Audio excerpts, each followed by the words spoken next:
어쨌든 가장 수혜를 받은 사람이거든요. 네. 이번 국정농단 사태에서. 근데 물론 이제 전략적으로 본인이 아는 바대로 사실대로 다 진술을 한들 실형을 완벽하게 면할 수 있을까? 그러니까 집행유예도 면할 수 있을까? 아무런 범죄 사실이 없다. 이렇게 될 수 있을까? 국민들은 굉장히 궁금하거든요. 범죄 사실이 없다는 아니죠. 네. 그러니까 이대 학사비리 관련해서도 일단 사실상 정유라가 금메달 목에 걸고 들어가서 네. 통과했고 나중에 학점 뭐 결석했는데 학점 잘 받았지만 네. 그 과정에서 주도적 역할을 한 건 정유라는 아니죠. 최순실이 맞습니다. 그거는. 그거는 뭐 정유라가 직접 먼저 처음부터 이걸 다 뭐 이런 걸 짜가지고 이대 학장을 구슬리고 어떻게 해서 해야겠다라고 계획을 세운 건 아니잖아요. 네. 그 중심은 최순실이 있었고 수혜를 받은 게 정유라기 때문에 국민적 비난 가능성이 크지만 법적 비난 가능성만 놓고 보면 그렇게까지 크지 않아요, 사실. 그리고 이런 입시 비리에서 입시 비리에 학생이 처벌받는 경우는 전 거의 못 봤어요.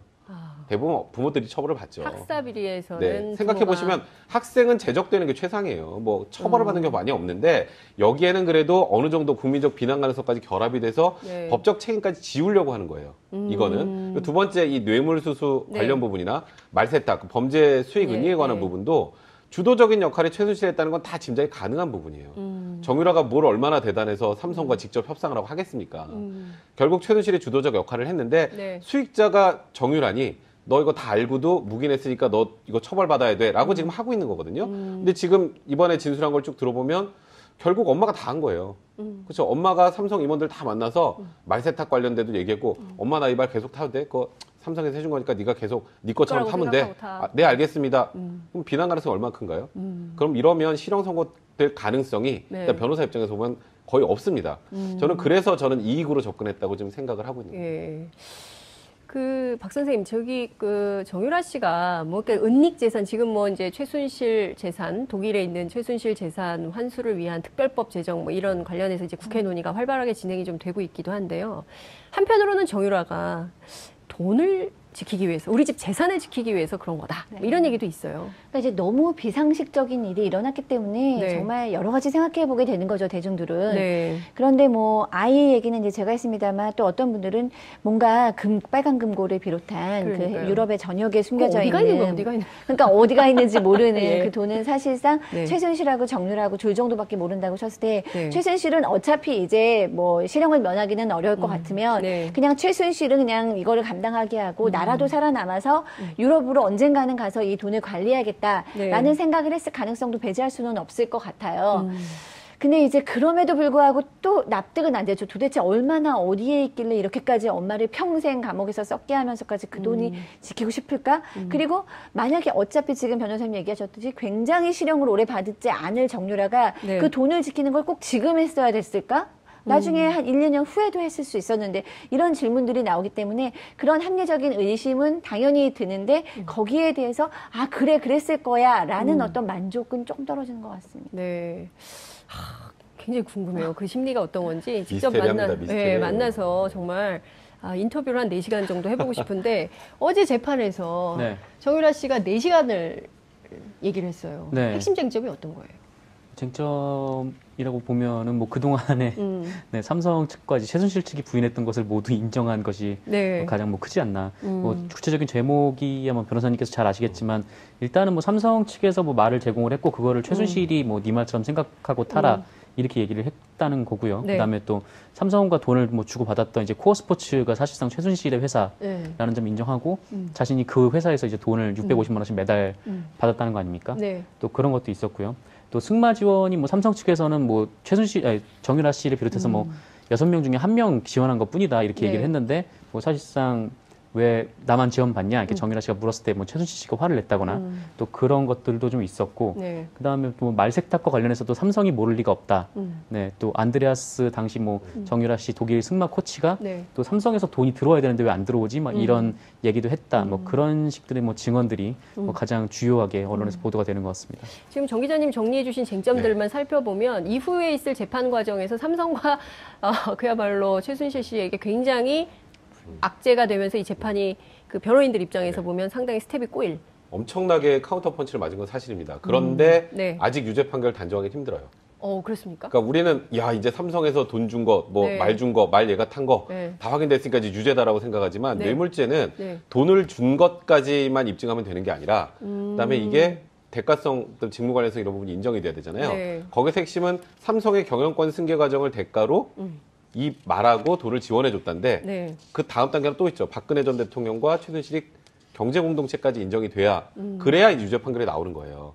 근데 첫 번째 돈 주는 과정부터가 네네. 삼성과 최순실은 이제 부인하고 있었던 거잖아요. 그렇죠. 이건 승마 유망주 다 전체적으로 지원했던 거고 얘가 그냥 일부 혜택만 받았다라는 게 삼성의 주장이었는데 그렇죠. 그게 아니라 특정하게 정유라에게 돈이 갔다라는 부분이 이제 정유라의 증언을 통해서 확인이 되는 거고 네. 이 돈이 갔다는 게 확인돼도 다음 두 가지 스텝이 또 남아 있기 때문에 네. 아직은 굉장히 큰 타격을 입은 건 사실이나 유죄 판결을 단정할 수 있는 그런 상황까지는 아직은 아닙니다. 그렇군요.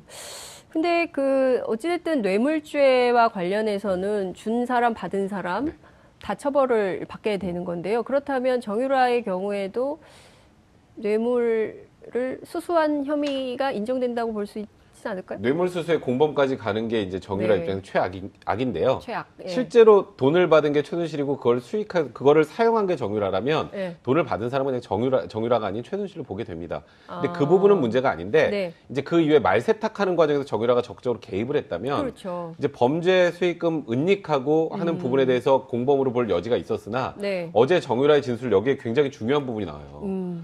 이거 말 세탁, 그러니까 소위 말을 블라디미르 비싼 말로 바꾸면서 네. 이제 이게 소유 관계를 흐트러 놓는 그런 작업이라고 생각하시면 됩니다. 그 과정을 누가 했냐면 최순실과 삼성의 박상진 사장, 그다음에 황전무 이런 사람들이 이 전날 모여서 얘기를 했다라는 네. 진술을 하면서 마지막에 이 얘기를 합니다. 녹음 파일 있다. 그 녹음 파일 나오면 정유라는 여기도 빠져요. 그러니까 본인이 나갈 수 있는 길에 관련된 건 얘기를 다 한 겁니다. 네. 그래서 지금 삼성 측에서는 이거 지금 정유라 얘기가 네. 본인이 겪은 얘기라 다 들은 얘기 아니냐. 그러니까 승마 코치로부터 들은 얘기, 그다음에 뭐 최순실로부터 들은 얘기, 이걸 이제 법정 용어로 하면 전문 증거라고 하거든요. 그러면 그 말한 사람을 직접 불러와서 실제로 이 말 했는지를 확인을 해야 돼요. 네. 근데 그런 과정 외국에 있으니까 못 거치잖아요. 이런 경우에는 증거의 신빙성 판단을 법원에서 하는데 마지막 단계 녹음 파일 얘기를 하잖아요. 네. 녹음 파일 나오면 끝이죠. 그 부분은. 그럼 지금 정유라 씨가 그 녹음 파일을 제출하라면 하겠다라고 얘기를 했어요. 제출하면 어떻게 되는 겁니까? 제출하면은 이제 돈을 준 거와 말 세탁 부분 관련해서는 입증이 사실상 끝나버리죠. 그러면 삼성이 그동안 주장했던 것이 다 한 방에 허물어집니다. 그 돈 준 거에 완방에 관련해서. 끝나는. 예, 승마 지원 관련해서 네. 우리는 승마 유망주 지원한 거예요라는 말은 이제 더 이상 할 수가 없는 상황이 되는 거예요. 이재용 부회장 재판에 상당히 악영향. 이재용 그렇게 부회장이 되면 어제 굉장히 놀랐을 겁니다. 표정이 안 좋더라고요. 네. 이게 지금 정말 그 정유라 씨가 엄마처럼 이렇게 전략적으로 본인과 가족을 지키는 방향으로 하지 않을까라고 했는데 그 예상을 전부 다 깨버렸기 때문에 어쨌든 그 반대 입장에 있었던 분들은 상당히 멘붕에 빠진 이런 상황이라고 볼 수 있을 것 같은데요. 중요한 포인트는요. 이후에 재판에서 정유라 씨는 살아남고 그 최순실 씨가 굉장히 어려운 상황, 난감한 상황에 빠진다면 최순실 씨가 또 최후의 한 방을 준비하게 되는 이런 역전의 상황은 없을까요? 박상희 선생님 어떻게 보십니까? 이게 너무 우리가 드라마식으로 해석을 해서 조금 좀 공부하는 측면이 저는 그럴 것 있는데. 같지는 않거든요. 왜냐면 엄마를 최순실 자식을 지킬 거다. 뭐 지키기까지는 이제 예전까지는 안 하더라도 정유라에게 한 방을 날리는 일은 없을 것 같아요. 왜냐하면 최순실은 확실하게 정유라 때문에 감정의 기복을 보여왔거든요. 네. 굉장히 그 공격적이고 주도적으로 재판에서 임하고 하다가도 정유라 얘기가 나오면 이성을 잃고 굉장히 감정적이 되고는 했기 때문에 최순실이 정유라한테 불리한 발언을 이어갈 것 같지는 않지만 최순실이 이제 여태까지 쌓아온 어떤 전투력 같은 거는 상당히 상실이 될 것 같다는 느낌이 듭니다. 근데요. 네. 그러니까 딱히 법적으로 날릴 한 방이 없어요. 정유라한테는. 최순실이. 지금 너무너무 예를 들어서 화가 나서 네. 내 딸이지만 나도 버릴 거야 라고 하면 법적으로 날릴 수 있는 게 없어요. 지금 뭐 일단 나와 있는 내용들 보면 네. 저희 정유라가 개입이 안 됐다는 객관적인 증거들, 녹음 파일이 만약에 나온다면 그런 것도 확인이 되고 이제 학사 비리도 지금 다 나왔잖아요. 사실관계가. 네. 뭘 딱히 정유라한테 날릴 게 없는데 네. 굳이 날린다면 뭐 최순실이 이것도 소설입니다만 네. 돈을 관리하는 사람을 통해서 뭐 정유라에 돈줄을 준다거나 뭐 그런 비법적인 방법이 있을지 모르겠지만 법정에서 지금 나와 있는 진술을 또 다 뒤집어 엎을 만한 한 방은 현실적으로 없습니다. 그런데 최순실은 여태까지 보면은 정유라가 가출을 해서 임신을 했을 때도 나는 이제 엄마랑 인연을 끊겠다라고 얘기를 했을 때도 결국에는 정유라한테 졌고요. 그다음에 이제 최순실하고 대화가 하기 싫어서 중간에 사람을 넣어서 대화를 할 때도 뒤에서 어떻게든지 정유라를 승마 선수로 성공을 시키기 위해서 모든 전략을 다 짜왔고 이런 걸 보면은 최순실이 뭐 정유라를 뭐 반대하는 어떤 일을 벌일 거라고는 상상이 되지 않고 얘기한 것처럼 정유라는 어떻게 보면은 늘 엄마가 시키는 일을 해왔어요라고 얘기하고 있기 때문에 주범은 다 최순실일 수밖에 없을 것 같습니다. 근데 그 궁금한 게요.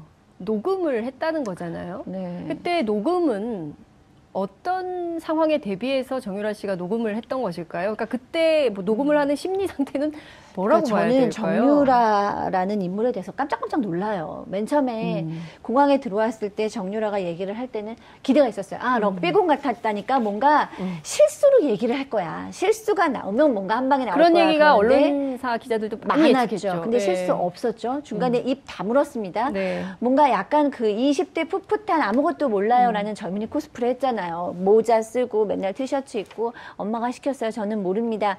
라고 얘기했다가 나중에 보니까 사실 한국의 뭐 야당 상황까지도 다 알고 있었던, 다 파악하고 있었던 생각보다 되게 치밀한 인물인 거를 알게 돼서 전 놀랐는데 네. 지금 최순실을 한테 이렇게 반대가 되는 그 증인이 된 것도 놀랍지만 또 이렇게 얘기하는 것들 다 녹음을 하고 있었다는 것. 그러니까 어느 순간 모든 자료가 필요해라는 판단을 했겠죠. 그래서 저는 정유라가 아이 같은 얼굴을 하고 나는 아무것도 몰라요라는 표정을 짓고 있었지만 모든 정보나 자료를 착실하게 모으고 있었을 거라고 본인한테 유리한 자료를 모으고 있을 거라고 생각이 들고요. 네. 또 사실상 이런 뭐 그 삼성에 대한 것을 6월 27일 캄프라데 코치하고 전화를 할 때 녹취했던 것은 오늘날의 이 증언을 내가 할 수도 있다라는 언젠가 유용하게 쓰일 수 있다라는 판단을 했다라고 봤을 때 감정적으로 즉흥적으로 움직이는 사람은 분명히 아니다. 정유라는 굉장히 치밀하고 계산적이게 네. 전략적으로 본인을 방어하고 있다는 생각이 좀 듭니다. 그러니까 나중에 혹여라도 이건 저는 최순실 씨 때문에 녹음했을 것 같지는 않고요. 네. 삼성으로부터 버림받을 수 있으니까. 아. 네, 이거는 굉장히 중요한 자료죠. 삼성이 이 녹음 파일이 있으면 그렇죠. 나중에 함부로 할 수 있겠어요? 그렇죠. 말견하기 전날 삼성 사장하고 임원진이 일종의 와서 지금. 삼성을 날릴 수 있는 스모킹 건. 그러니까 저는 그러니까 오히려 나중에 삼성 때문에 쥐고 있었던 증거가 아닌가. 근데 물론 이것 때문에 결국 최순실 씨도 이번에 많이 다치겠지만 네. 결국 이제 이 녹음의 타겟은 이제 삼성 쪽이 아니었을까 저는 개인적으로 생각이 드네요. 또 다른 정보 수집을 했을까요? 전 더 있을 수도 있다 생각이 들어요. 그러니까 이런 걸 녹음해 넣었다는 건 네. 우리 전화할 때 맨날 녹음하세요? 안 하죠. 코치랑 전화할 때 녹음할 일 별로 없잖아요. 정 기자님 녹음 기자들은 해요. 기자분들은 좀 하시죠. 취재를 할 때만 합니다. 네. 그래서 근데 사전에 녹음한다고 얘기하고 녹음해야 돼요. 녹음을 네. 했다라는 건 이것만 녹음했겠어요? 이 캄블라데 코치랑 전화하는 거 그 전에 다른 것도 녹음했을 가능성이 있죠. 지금 녹음 파일을 준다는 게 이 녹음 파일만 준다는 건지 네. 그 전에 이 캄블라데 코치랑 얘기하면서 전화하면서 했던 녹음 파일을 모든- 준다는 건지 아직 몰라요. 그래서 지금 삼성 측에서 주장을 하는 것처럼 이거 다 전해 들은 얘기니까 신빙성 없다고 주장을 하고 있잖아요. 네. 이걸 한 방에 무너뜨릴 수 있는 그런 녹음 파일들이 굉장히 많이 있을 가능성도 분명히 있다. 예컨대 정유라 씨가 갖고 있는 휴대폰을 네. 혹은 또 녹음 자료를 통으로 다 낸다면 이번 국정농단 사태에 비어있는 빈칸들이 다 많이 채워질 수도 있죠. 그러니까 지금 사실 특검도 어제 진술할 땐 좀 놀랐을 거예요. 특검도 진술하라고 이렇게 네. 설득은 했겠지만 네. 나와서 이 정도까지 얘기할 거는 몰랐을 아니 이렇게까지 거고요. 협조를 그리고 제일 놀랐을 건 이제 뭐 어쨌건 지금 삼성 쪽 변호인단이 제일 놀랐을 거고 네. 그리고 이 재판에 들어오진 않았지만 이건 어제 삼성 재판이었으니까요. 네. 이 나중에 여기서 증언한 거 지금 최순실 씨하고 박근혜 전 대통령 재판에도 나중에 증거로 다 쓸 수 있거든요. 이게 그러면 박근혜 전 대통령 재판까지도 영향을 당연히 미칠 미치죠. 뇌물 사건. 그러니까 네. 궁극적으로 가장 놀란 건 최순실 씨, 네. 최순실 씨의 변호인단이 가장 놀랐을 거고 네. 어제 삼성 측 변호인단도 사실상 이 순간에는 좀 멘붕에 빠져났을까. 네. 돈을 준 것까지만 입증하면 되는 게 아니라 그다음에 이게 대가성, 또 직무 관련성 이런 부분이 인정이 돼야 되잖아요. 네. 거기서 핵심은 삼성의 경영권 승계 과정을 대가로 이 말하고 돈을 지원해 줬다는데 네. 그 다음 단계는 또 있죠. 박근혜 전 대통령과 최순실이 경제 공동체까지 인정이 돼야 그래야 유죄 판결이 나오는 거예요. 아. 근데 첫 번째 돈 주는 과정부터가 네네. 삼성과 최순실은 이제 부인하고 있었던 거잖아요. 그렇죠. 이건 승마 유망주 다 전체적으로 지원했던 거고 얘가 그냥 일부 혜택만 받았다라는 게 삼성의 주장이었는데 그렇죠. 그게 아니라 특정하게 정유라에게 돈이 갔다라는 부분이 이제 정유라의 증언을 통해서 확인이 되는 거고 네. 이 돈이 갔다는 게 확인돼도 다음 두 가지 스텝이 또 남아 있기 때문에 네. 아직은 굉장히 큰 타격을 입은 건 사실이나 유죄 판결을 단정할 수 있는 그런 상황까지는 아직은 아닙니다. 그렇군요. 근데 어찌됐든 뇌물죄와 관련해서는 준 사람, 받은 사람 다 처벌을 받게 되는 건데요. 그렇다면 정유라의 경우에도 뇌물을 수수한 혐의가 인정된다고 볼 수 있지 않을까요? 뇌물수수의 공범까지 가는 게 이제 정유라 네. 입장에서 최악인데요. 최악. 예. 실제로 돈을 받은 게 최순실이고 그거를 사용한 게 정유라라면 예. 돈을 받은 사람은 그냥 정유라가 아닌 최순실을 보게 됩니다. 근데 그 아. 부분은 문제가 아닌데 네. 어쨌든 가장 수혜를 받은 사람이거든요. 네. 이번 국정농단 사태에서. 근데 물론 이제 전략적으로 본인이 아는 바대로 사실대로 다 진술을 한들 실형을 완벽하게 면할 수 있을까? 그러니까 집행유예도 면할 수 있을까? 아무런 범죄 사실이 없다. 이렇게 될 수 있을까? 국민들은 굉장히 궁금하거든요. 범죄 사실이 없다는 아니죠. 네. 그러니까 이대 학사비리 관련해서도 일단 사실상 정유라가 금메달 목에 걸고 들어가서 네. 통과했고 나중에 학점 결석했는데 학점 잘 받았지만 네. 그 과정에서 주도적 역할을 한 건 정유라는 아니죠. 최순실이 맞습니다. 그거는 뭐 정유라가 직접 먼저 처음부터 이걸 다 이런 걸 짜가지고 이대 학장을 구슬리고 어떻게 해서 해야겠다라고 계획을 세운 건 아니잖아요. 네. 그 중심은 최순실이 있었고 수혜를 받은 게 정유라기 때문에 국민적 비난 가능성이 크지만 법적 비난 가능성만 놓고 보면 그렇게까지 크지 않아요, 사실. 그리고 이런 입시비리에서 입시비리에 학생이 처벌받는 경우는 전 거의 못 봤어요. 대부분 부모들이 처벌을 받죠. 학사비리에서는 네, 생각해 보시면 학생은 제적되는 게 최상이에요. 처벌을 받는 경우 많이 없는데 여기에는 그래도 어느 정도 국민적 비난 가능성까지 결합이 돼서 네. 법적 책임까지 지우려고 하는 거예요. 이거는 두 번째 이 뇌물수수 네. 관련 부분이나 말세탁. 적인 제목이 아마 변호사님께서 잘 아시겠지만 일단은 삼성 측에서 말을 제공을 했고 그거를 최순실이 네 말처럼 생각하고 타라 이렇게 얘기를 했다는 거고요. 네. 그다음에 또 삼성과 돈을 주고 받았던 이제 코어 스포츠가 사실상 최순실의 회사라는 네. 점 인정하고 자신이 그 회사에서 이제 돈을 650만 원씩 매달 받았다는 거 아닙니까? 네. 또 그런 것도 있었고요. 또 승마 지원이 삼성 측에서는 정유라 씨를 비롯해서 6명 중에 1명 지원한 것 뿐이다 이렇게 네. 얘기를 했는데 사실상 왜 나만 지원받냐 이렇게 정유라 씨가 물었을 때 최순실 씨가 화를 냈다거나 또 그런 것들도 좀 있었고 네. 그다음에 또 말세탁과 관련해서도 삼성이 모를 리가 없다. 네, 또 안드레아스 당시 정유라 씨 독일 승마 코치가 네. 또 삼성에서 돈이 들어와야 되는데 왜 안 들어오지? 이런 얘기도 했다. 그런 식들의 증언들이 가장 주요하게 언론에서 보도가 되는 것 같습니다. 지금 정 기자님 정리해 주신 쟁점들만 네. 살펴보면 이후에 있을 재판 과정에서 삼성과 그야말로 최순실 씨에게 굉장히 악재가 되면서 이 재판이 변호인들 입장에서 보면 상당히 스텝이 꼬일. 엄청나게 카운터 펀치를 맞은 건 사실입니다. 그런데 네. 아직 유죄 판결 단정하기 힘들어요. 그렇습니까? 그러니까 우리는 이제 삼성에서 돈 준 거, 네. 말 준 거, 말 얘가 탄 거 다 네. 확인됐으니까 이제 유죄다라고 생각하지만 네. 뇌물죄는 그게 숨겨져 어디가 있는. 있는 거야? 어디가 있는 그러니까 어디가 있는지 모르는 네. 그 돈은 사실상 네. 최순실하고 정유라고 둘 정도밖에 모른다고 쳤을 때 네. 최순실은 어차피 이제 실형을 면하기는 어려울 것 같으면 네. 그냥 최순실은 그냥 이거를 감당하게 하고 나라도 살아남아서 유럽으로 언젠가는 가서 이 돈을 관리해야겠다라는 네. 생각을 했을 가능성도 배제할 수는 없을 것 같아요. 근데 이제 그럼에도 불구하고 또 납득은 안 되죠. 도대체 얼마나 어디에 있길래 이렇게까지 엄마를 평생 감옥에서 썩게 하면서까지 그 돈이 지키고 싶을까? 그리고 만약에 어차피 지금 변호사님 얘기하셨듯이 굉장히 실형을 오래 받지 않을 정유라가 네. 그 돈을 지키는 걸 꼭 지금 했어야 됐을까? 나중에 한 1, 2년 후에도 했을 수 있었는데 이런 질문들이 나오기 때문에 그런 합리적인 의심은 당연히 드는데 거기에 대해서 그래 그랬을 거야 라는 어떤 만족은 조금 떨어지는 것 같습니다. 네. 굉장히 궁금해요. 그 심리가 어떤 건지 직접 미스테리합니다, 미스테리. 만나서 정말 인터뷰를 한 4시간 정도 해보고 싶은데 어제 재판에서 네. 정유라 씨가 4시간을 얘기를 했어요. 네. 핵심 쟁점이 어떤 거예요? 쟁점이라고 보면은 그동안에 네, 삼성 측과 이제 최순실 측이 부인했던 것을 모두 인정한 것이 네. 가장 크지 않나. 구체적 범죄 수익 예, 은닉에 관한 예. 부분도 주도적인 역할이 최순실이 했다는 건 다 짐작이 가능한 부분이에요. 정유라가 뭘 얼마나 대단해서 삼성과 직접 협상을 하고 하겠습니까? 결국 최순실이 주도적 역할을 했는데 네. 수익자가 정유라니 너 이거 다 알고도 묵인했으니까 너 이거 처벌받아야 돼 라고 지금 하고 있는 거거든요. 근데 지금 이번에 진술한 걸 쭉 들어보면 결국 엄마가 다 한 거예요. 그렇죠. 엄마가 삼성 임원들 다 만나서 말세탁 관련돼도 얘기했고 엄마 나 이 말 계속 타도 돼? 그거 삼성에서 해준 거니까 네가 계속 네 것처럼 거라고 타면 돼. 생각하고 타. 네 알겠습니다. 그럼 비난 가능성이 얼마나 큰가요? 그럼 이러면 실형 선고될 가능성이 네. 일단 변호사 입장에서 보면 거의 없습니다. 저는 그래서 이익으로 접근했다고 지금 생각을 하고 있는 거예요. 예. 박 선생님, 저기 정유라 씨가 뭐 은닉 재산, 지금 뭐 이제 최순실 재산, 독일에 있는 최순실 재산 환수를 위한 특별법 제정 뭐 이런 관련해서 이제 국회 논의가 활발하게 진행이 좀 되고 있기도 한데요. 한편으로는 정유라가 돈을 지키기 위해서, 우리 집 재산을 지키기 위해서 그런 거다. 뭐 이런 얘기도 있어요. 그러니까 이제 너무 비상식적인 일이 일어났기 때문에 네. 정말 여러 가지 생각해 보게 되는 거죠, 대중들은. 네. 그런데 뭐 아이 얘기는 이제 제가 했습니다만 또 어떤 분들은 뭔가 빨간 금고를 비롯한 그 그러니까요. 유럽의 전역